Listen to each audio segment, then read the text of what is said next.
आइए जानते हैं नंदी कैसे बने भगवान शिव के वाहन। और वीडियो चालू होने से पहले मेरे चैनल ज्ञान एक संसार चैनल को लाइक सब्सक्राइब करें। ये है पुराणों के अनुसार नंदी असल में शिलाद ऋषि के पुत्र थे और शिलाद ऋषि थे ब्रह्मचारी। दरअसल हुआ यूं कि ब्रह्मचारी व्रत का पालन करते करते शिलाद ऋषि के मन एक भय बैठ गया। भय था कि बिना संतान उनकी मृत्यु के बाद उनका वंश समाप्त हो जाएगा। इसलिए उन्होंने अपने वंश को आगे बढ़ाने के लिए एक बच्चा गोद लेने का मन बनाया। मन तो ऋषि शिलाद ने बना लिया, लेकिन दुविधा यह थी कि ऋषि ऐसे बालक को गोद लेना चाहते थे जिस पर भगवान शिव की असीम कृपा हो। अब ऐसा बालक ढूंढने से भी मिलना मुश्किल था, तो ऋषि भगवान की घोर तपस्या में लीन हो गए।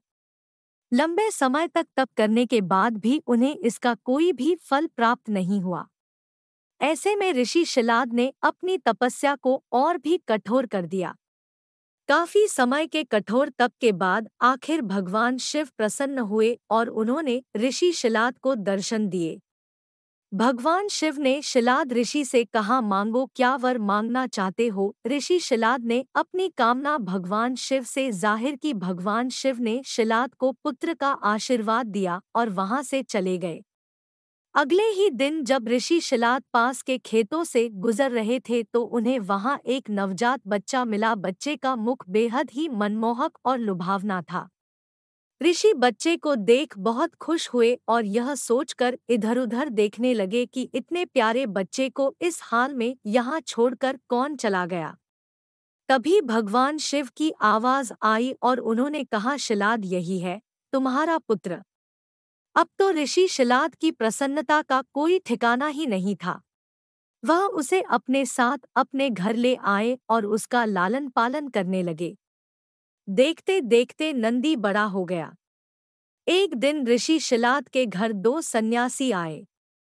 ऋषि शिलाद की आज्ञा से नंदी ने दोनों सन्यासियों का खूब आदर सत्कार किया, उन्हें भोजन कराया। ऋषि शिलाद के घर मिले इस सेवा भाव से दोनों सन्यासी अत्यधिक प्रसन्न हुए। उन्होंने ऋषि शिलाद को दीर्घ आयु का आशीर्वाद दिया, लेकिन नंदी जिसने उनकी इतनी मन से सेवा की थी उसके लिए एक शब्द भी नहीं कहा। सन्यासियों द्वारा ऐसा किए जाने पर ऋषि शिलाद को आश्चर्य हुआ। अपनी जिज्ञासा को शांत करने के लिए शिलाद ने सन्यासियों से ऐसा करने के पीछे की वजह पूछी। तब सन्यासियों ने बताया कि आपके इस पुत्र की आयु बहुत कम है, इसलिए हमने इसे कोई आशीर्वाद नहीं दिया। नंदी ने सन्यासियों की यह बात सुन ली।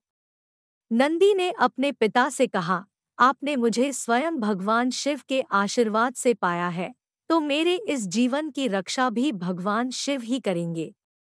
आप इस बात की बिल्कुल भी चिंता न करो। इतना कहते हुए नंदी भगवान शिव की आराधना में लग जाता है। अपने पिता की तरह ही नंदी ने भी भगवान शिव को प्रसन्न करने के लिए कठोर तप किया। फलस्वरूप भगवान शिव प्रसन्न हुए और नंदी को बैल का मुख देकर अपना सबसे प्रिय और वाहक बनाया।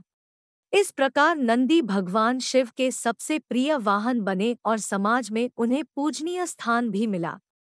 यही वजह है कि भगवान शिव की आराधना से पूर्व उनके प्रिय नंदी की पूजा की जाती है।